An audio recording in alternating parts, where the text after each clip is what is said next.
नमस्कार, आप देख रहे हैं द लोकमंच न्यूज। मैं हूं आपके साथ सत्यम ठाकुर। रुक करते हैं उत्तर प्रदेश की कुछ अहम खबरों का। उत्तर प्रदेश के कानपुर में स्मार्ट मीटर लगाकर लोगों को स्मार्ट बनाने की सरकार की जोरदार कवायद चल रही थी, वो पूरी तरह से फेल होती दिखाई दे रही है। आपको बता दें कि स्मार्ट मीटर की खबर गुणवत्ता, ओवर स्पीड एवं जंपिंग के कारण गलत बिल और वसूली के विरोध में समाजवादी पार्टी के कार्यकर्ताओं ने कैस्को मुख्यालय पहुंचकर हल्ला बोला। विधायक अमिताभ वाजपेयी के नेतृत्व में आयोजित हुए इस विरोध प्रदर्शन में समर्थकों ने गले में स्मार्ट मीटर लटकाकर कैस्को मुख्यालय के बाहर सड़क पर बैठकर जमकर नारेबाजी की। साथ ही विधायक ने कैस्को एमडी को 5 सूत्री मांगों का ज्ञापन भी दिया है।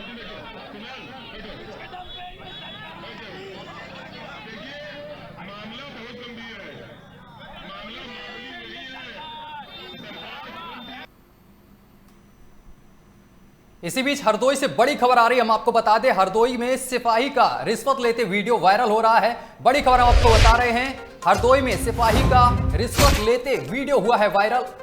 बड़ी खबर इस वक्त की, सुरसा थाना क्षेत्र में रिश्वत लेते हुआ video viral.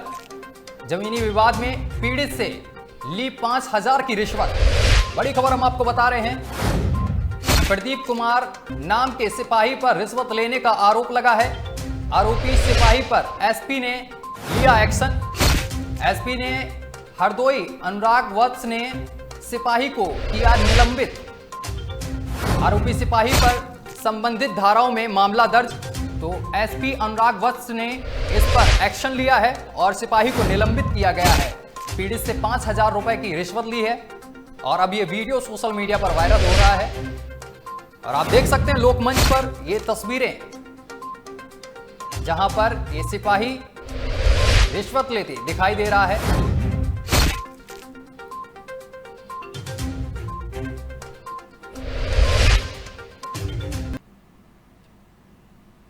Barabanki PWD guest house में पहुंचे निषाद पार्टी के राष्ट्रीय अध्यक्ष संजय निषाद ने मीडिया से बात करते हुए बताया कि पाव भर लोग छुआ भर लोगों के ऊपर राज करना चाहते हैं और लोगों को गुमराह कर वोट लेने का शासन करते हैं।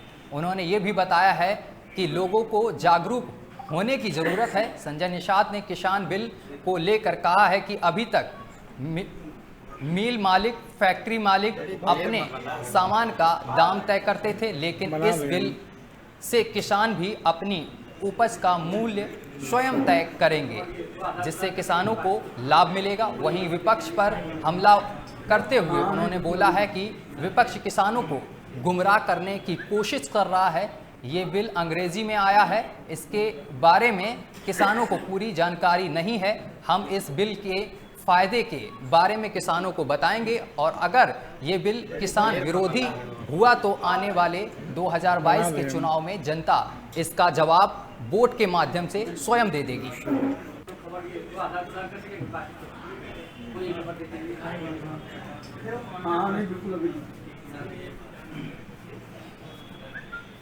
जो समाज पार्टियों से जुड़ा रहा उन्हीं को लाभ हुआ। प्रत्याशी को आज है कल यहाँ कुछ लोग 2019 में कुछ लोग थे और हम जब भारतीय जनता पार्टी के साथ आए तो हमारे साथ भारतीय जनता पार्टी के विरोध में वोट डलवाया।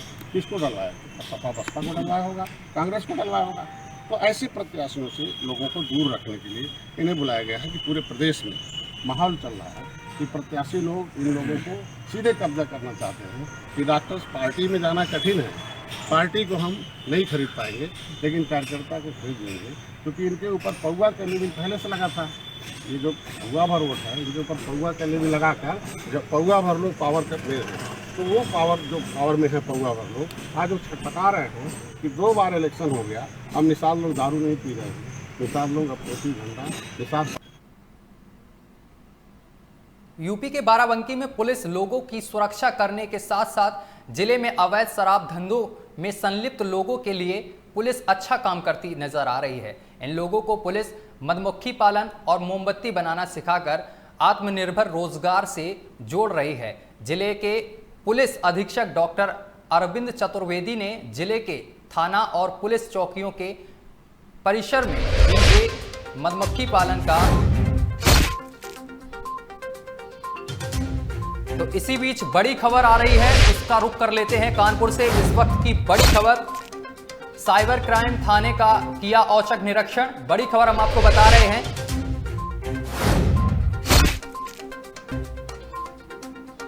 लगातार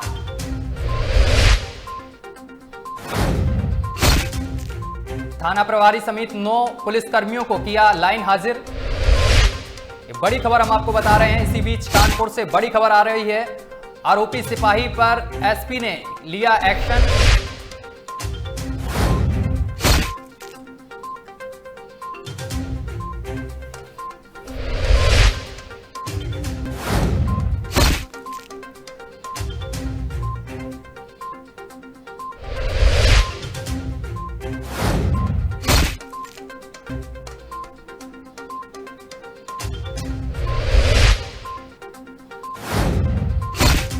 बड़ी खबर, थाना प्रभारी समेत 9 पुलिसकर्मियों को लाइन हाजिर किया गया है।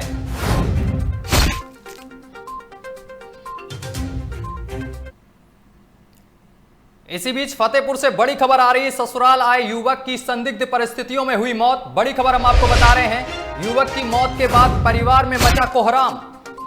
3 साल पहले हुई थी मृतक युवक की शादी। बड़ी खबर हम आपको बता रहे हैं लखनऊ से, जहां पर युवक ने पति पत्नी में चल रहा था विवाद।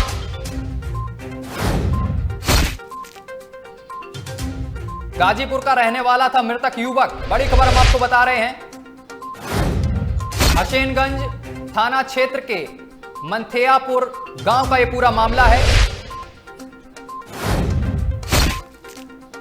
गाजीपुर का मृतक युवक रहने वाला था। बड़ी खबर हम आपको बता रहे हैं।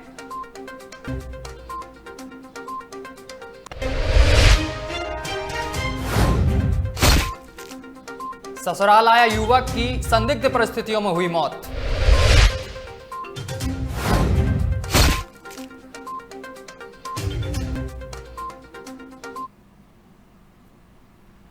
इसी बीच कानपुर से बड़ी खबर आ रही है, अकबरपुर अधिशासी अभियंता की दबंगई आई सामने।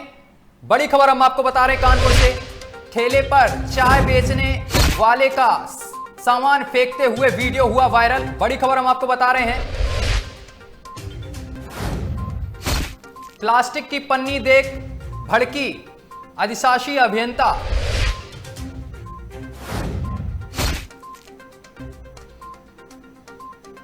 $500 से 5,000 तक काटा पन्नी रखने का चालान। बड़ी खबर हम आपको बता रहे हैं, अब ये वीडियो वायरल हो रहा है। मामले पर अधिकारियों ने साधी चुप्पी। अकबरपुर कोतवाली क्षेत्र के अकबरपुर कस्बे का यह पूरा मामला है, जहां पर यह दुकान का सामान फेंकती हुई दिख रही हैं और यह वीडियो अब सोशल मीडिया पर वायरल होने लगा है।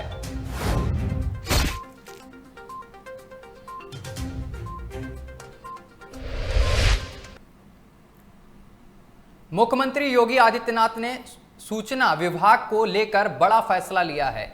सीएम योगी ने कहा है कि अब सूचना हिंदी, इंग्लिश, उर्दू के साथ साथ संस्कृत भाषा में भी दी जाएंगी, जिस पर राज्य मंत्री मौसीम रजा ने बयान दिया है कि उन्होंने कहा है कि खबरों को संस्कृत भाषा में भी भेजने जाने के निर्णय पर उसका मैं स्वागत करता हूं। संस्कृति हमारे देश की संस्कृति की सूचक है।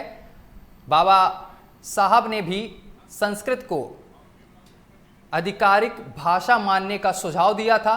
संस्कृत पूरे भारत को भाषीय एकता के सूत्र में बांधने का वाली भाषा है।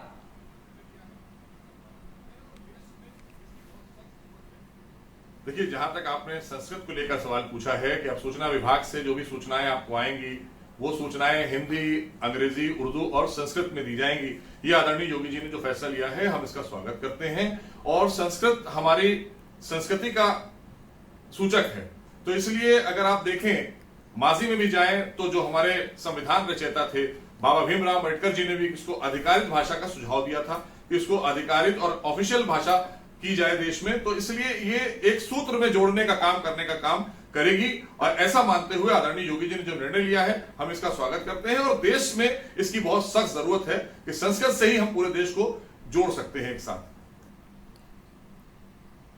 इसी बीच कानपुर से बड़ी खबर आ रही है। निजी अस्पतालों पर डीएम का लगातार निरीक्षण जारी है। बड़ी खबर हम आपको बता रहे हैं, निजी अस्पतालों पर डीएम का लगातार निरीक्षण जारी है।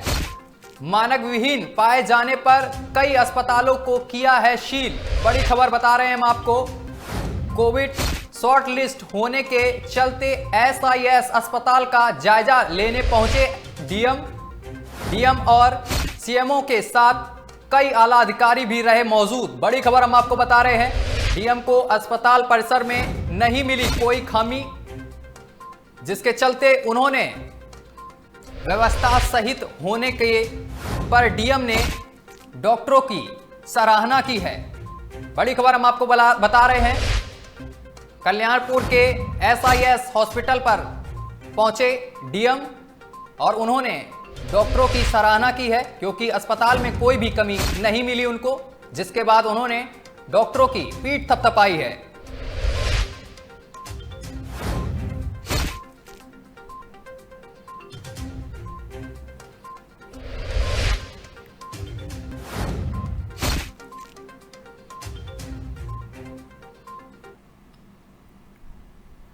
उत्तर प्रदेश में हो रहे उपचुनाव को लेकर समाजवादी पार्टी के गद्दावर नेता और उन्नाव सदर नगर पालिका परिषद के चेयरमैन प्रतिनिधि मंटू कटियार से हमारे संवाददाता मनु सिंह चंदेल ने उपचुनाव को लेकर खास बातचीत की। क्या कुछ उन्होंने कहा है, सुनाते हैं आपको।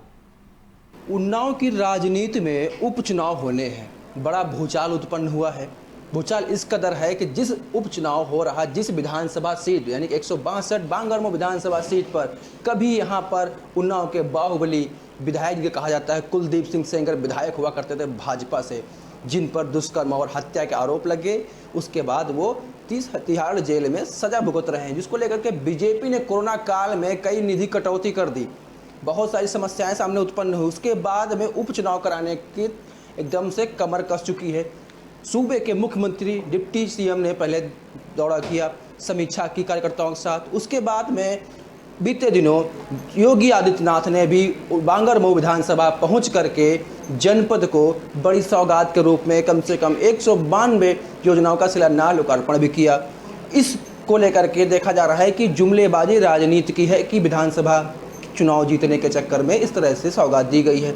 उस सौगात के बारे में हम जानना चाहेंगे जो उन्नाव की विधानसभा सीट बांगरमऊ से दावेदारी कर रहे हैं समाजवादी पार्टी से मंटू कटियार। जी हाँ, मंटू कटियार वो हैं जो नगर पालिका परिषद उन्नाव के चेयरमैन प्रतिनिधि भी हैं। वो टिकट मांग रहे हैं अखिलेश यादव से। अब हम उनसे जानना चाहेंगे किन मुद्दों पर ये वहाँ पर चुनाव लड़ना चाहते हैं, जीतना चाहते हैं। क्या अखिलेश यादव उनको टिकट देंगे? मंटू जी, क्या आप किस मुद्दों पर चुनाव लड़ना चाहते हैं और क्या आपको अखिलेश यादव टिकट देंगे? हमारी सबसे बड़ी पहली प्राथमिकता ये है कि समाजवादी पार्टी अगर हमको टिकट देती है या किसी पार्टी के अन्य हमारे कार्यकर्ता को या नेता को टिकट देती है, हम पूरी निष्ठा और ईमानदारी से समाजवादी पार्टी के लिए कार्य करेंगे। और हमारा मेन मुद्दा है इस जनता को जागरूक करने का। जो प्रेजेंट टाइम में सरकार बनी हुई है, ये सरकार खाली वादे करती है और हवाई वादे करती है और दूसरी सरकार के किए गए कार्यों के फीते काटती है, दूसरी सरकार के किए गए कार्यों पे अपना पत्थर लगवाने का कार्य करती है। लगभग 4 वर्ष पूर्ण हो चुके हैं, चाहे केंद्र की सरकार हो या प्रदेश की सरकार हो। आज मैं आपके इस चैनल के माध्यम से इस सरकार से पूछना चाहता हूं कि ये बताएं कि इन 4 सालों में इनने कौन सा ऐसा कार्य किया है। इनने कार्य किया है तो ये कहते हैं कि पिछली सरकार ने कोई कार्य नहीं किया। अगर पिछली सरकार ने कोई कार्य नहीं किया, पहले आदमी बैलगाड़ी से चल रहा था, तो आज रेलगाड़ी से कैसे चल रहा है? और जो ये निजीकरण कर रहे हैं, जिन चीज़ों को सरकारी उपक्रमों को बेच रहे हैं, तो ये सरकारी उपक्रम आए कहाँ से? इनकी गवर्नमेंट तो उस समय थी नहीं, तो ये सरकारी उपक्रम आए कहाँ से? रेलवे का ये निजीकरण करे दे रहे हैं, हवाई अड्डों का ये निजीकरण करे दे रहे हैं, पेट्रोलियम विभाग में ये निजीकरण करे दे रहे हैं। खाली हवाई बातें हैं। ये ईस्ट इंडिया कंपनी के पैटर्न पे काम कर रहे हैं, जो देश को बेचने का काम हमारे पहले ईस्ट इंडिया कंपनी खरीदने का काम कर चुकी है। मंटू जी, मेरा कहना ये आपसे है, जब सरकार ने निधि की कटौती कर दी, सांसद निधि हो, विधायक निधि में कटौती कर दी, तो फिर चुनाव अगर प्रत्याशी जीतते भी हैं अगर आप वहाँ से, तो फिर विकास कैसे करेंगे आप? ऐसी स्थिति में विकास कार्य तो करा पाना संभव नहीं हो पाएगा, क्योंकि सरकार इनकी है, सत्ता इनकी है। जब वे विकास कार्य के लिए पैसा ही नहीं देंगे तो विकास कार्य करा पाना तो संभव किसी भी स्थिति में नहीं हो पाएगा। बस हम इतना कह सकेंगे जनता से कि आगे के सन आने वाले 2022 के चुनाव में ऐसी सरकार से सावधान हो जाएं, ऐसे लोगों से सावधान हो जाएं कि जो खाली हवा में विकास की बात करते हैं। सही सरकार चुने, समाजवादी पार्टी के प्रत्याशियों को भारी से भारी बहुमत से जिता के भेजें, ताकि हमारे माननीय भावी युवा मुख्यमंत्री माननीय अखिलेश जी, पिछली सरकार में भी उनने जो काम किया था अपने, ताकि विकास के कार्य पुनः रूप से चालू हो सके। अखिलेश यादव ने अगर उत्तर प्रदेश में इतने अच्छे विकास कार्य किए होते तो जनता उन्हें क्यों नकार देती? उसके बाद कई चुनावों में अखिलेश यादव ने, जब उनको खुद विश्वास नहीं रहा, जनता में विश्वास नहीं रहा, तो उन्होंने बहुजन समाज पार्टी गठबंधन किया, कांग्रेस गठबंधन किया। जब दोनों से गठबंधन करने के बाद में काफ़ी ज़्यादा उनको नुकसान हुआ, तो फिर अगर उन्होंने इस तरह विकास किए तो गठबंधन क्यों किया? अगर तो इससे लगता है कि अगर वाकई विकास किया है, जनता में अपनी जगह बनाई थी, तो इनको ये सब करने की आवश्यकता क्या पड़ी? सबसे पहली बात यह है कि यहाँ की हिंदुस्तान की जनता बहुत भोली जनता है। यहाँ पे हिंदुस्तान में राजनीति जो होती है वो धर्म के नाम पे होती है, जात के नाम पे होती है। ये कहीं राजनीति करते हैं, कहीं पाकिस्तान के नाम पे राजनीति करते हैं, कहीं चाइना के नाम पे राजनीति करते हैं, कहीं मंदिर के नाम पे राजनीति करते हैं। विकास का मुद्दा इनके एजेंडे में होता ही नहीं है। और हमारे राष्ट्रीय अध्यक्ष जी ने कांग्रेस से या बसपा से जो गठबंधन किया वो पार्टी के शीर्ष नेताओं की सोच थी। उनने अपना प्रयास किया, वो प्रयास सफल नहीं हो पाया किन्हीं कारणोंवश। लेकिन आगे आने वाले समय में मुझे उम्मीद है राष्ट्रीय अध्यक्ष जी अकेले चुनाव लड़ेंगे और अपने दम पे समाजवादी पार्टी की सरकार पूर्ण बहुमत के साथ में बनाएंगे। विधानसभा बांगरमऊ उपचुनाव को लेकर के कांग्रेस ने अपना प्रत्याशी उतार रखा है, बसपा ने भी अपना प्रत्याशी नहीं ओपन किया, अपना पत्ता नहीं खेला, सपा ने भी नहीं खेला, भाजपा ने भी नहीं खेला। कैस लगा जा रहा था कि मुख्यमंत्री जो आए हुए थे योगी आदित्यनाथ जी, हो सकता था कि इसमें प्रत्याशी ऐलान कर रहे थे, लेकिन ऐसा नहीं हुआ। क्या आपकी पार्टी, आप लोग ये इंतजार कर रहे हैं कि पहले भाजपा में प्रत्याशी उतारे, उसके बाद में देखेंगे कि कौन कितना ताकतवर प्रत्याशी आता है, उसके बाद में आपके नेताजी आप प्रत्याशी उतारेंगे? ऐसी कोई भी बात नहीं है। हमारी समाजवादी पार्टी से विधानसभा बांगरमऊ से 34 आवेदन गए हैं। राष्ट्रीय अध्यक्ष जी अभी उसमें तय कर रहे हैं कि कौन प्रत्याशी ज़्यादा उचित रहेगा, कौन ज़्यादा अच्छा चुनाव लड़ सकेगा। बस उसी का इंतज़ार हो रहा है। उम्मीद है बहुत जल्दी समाजवादी पार्टी का भी प्रत्याशी वहाँ पे हमारे माननीय राष्ट्रीय अध्यक्ष जी घोषित कर देंगे। बिल्कुल, देखा जाए तो केंद्र में सरकार भाजपा की है, राज्य में सरकार भाजपा की है, समाजवादी पार्टी दूर दूर तक दिखाई नहीं पड़ रही है। तो क्या सफलता मिलना इतना आसान होगा विधानसभा उपचुनाव बांगरमऊ सीट पर? अगर भारतीय जनता पार्टी ईमानदारी से और निष्पक्ष चुनाव कराएगी तो 101% 100% समाजवादी पार्टी का जो प्रत्याशी होगा वो वहाँ पे विजयी होगा। बिल्कुल, कहा जा रहा है कि पूर्व विधायक कुलदीप सिंह सेंगर की पत्नी संगीता सेंगर भी वहाँ टिकट मांग रही हैं। लोकप्रियता भी बहुत बढ़ रही है, जनता लगभग उनकी तरफ रुझान करके बैठी हुई है। क्या लगता है आपको कि कुलदीप सिंह सेंगर के परिवार को पुनः बीजेपी टिकट देगी? ये भारतीय जनता पार्टी का मुद्दा है कि वो किसको टिकट दे और किसको ना दे, उसके बारे में हम कोई प्रतिक्रिया नहीं व्यक्त कर सकते हैं। बिल्कुल, लेकिन फिर भी देखा जाए तो जिस तरह जनता में रुझान है, आज भी उन्नाव की जनता मानती है कि कुलदीप सिंह सेंगर ने दुष्कर्म नहीं किया, उन्होंने हत्या नहीं की, तो फिर क्या वो राजनीति का शिकार हुए? वो तो सत्ता में थे, अपनी सरकार थी उनकी, विधायक थे उसमें, तो ऐसा क्या उनके साथ हुआ कि उसके पहले समाज पार्टी में भी रहे, अखिलेश करीबी भी रहे, ऐसा क्या हुआ? आपने भी करीबी आपके हैं, काफ़ी आप उनको बारीकी से जानते हैं, तो क्या मानते हैं दुष्कर्म सारे आरोप उन पर जो लगाए गए या सही हैं? अब इस बारे में हम कुछ बता नहीं सकते हैं, क्योंकि माननीय उच्च न्यायालय और माननीय सर्वोच्च न्यायालय में उनके कुछ मुकदमे विचाराधीन हैं और कुछ का फैसला भी आ चुका है। जो जांच हुई है, भारत एक संवैधानिक संविधानों को मानने वाला देश है और अपनी कानून व्यवस्था पे और अपनी न्यायालय व्यवस्था पे विश्वास रखता है। अगर कोई उनके इस टाइप के कोई कर्म हैं तो न्यायालय द्वारा अगर उन्हें दंड दिया गया है तो मैं अपने देश की सर्वोच्च न्यायालय और उच्च न्यायालय में पूरा विश्वास रखता हूँ। बिल्कुल, जैसा कि आपने बताया तो ये अनुमान लगा सकते हैं कि अगर अखिलेश यादव ने उन्नाव जनपद की विधानसभा बांगरमऊ से समाजवादी पार्टी के प्रत्याशी के रूप में मंटू कटियार को उतारा तो उनके मुद्दे होंगे विकास कार्य, जनता में जगह बनाना, उनकी समस्याओं को सुनना। लेकिन ये तो आने वाला समय ही तय करेगा कि उन्नाव की राजनीति में किस तरह से परिवर्तन होता है, विधानसभा बांगरमऊ सीट पर किसको टिकट दी जाती है। क्योंकि कहीं न कहीं ये कयास लगाए जा रहे हैं कि पहले प्रत्याशी बीजेपी उतारे, बीजेपी सोच रही पहले प्रत्याशी समाजवादी पार्टी उतारे।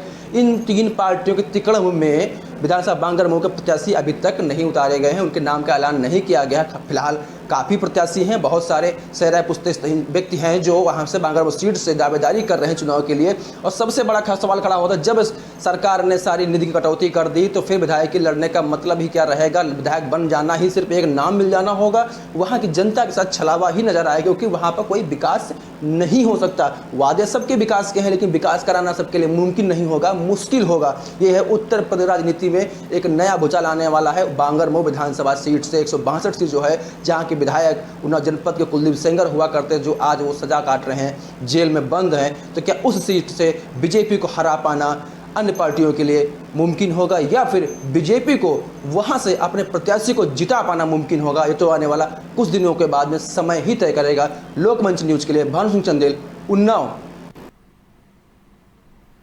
अभी के लिए बस इतना ही। देश दुनिया की तमाम खबरें देखने के लिए देखते रहिए द लोकमंच न्यूज। पहाड़ से लेकर मैदान तक, शहर से लेकर गांव तक,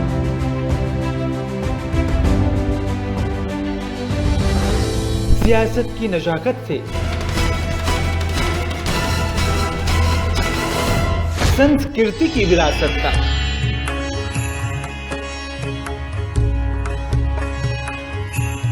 चप्पे चप्पे पर है हमारी नजर।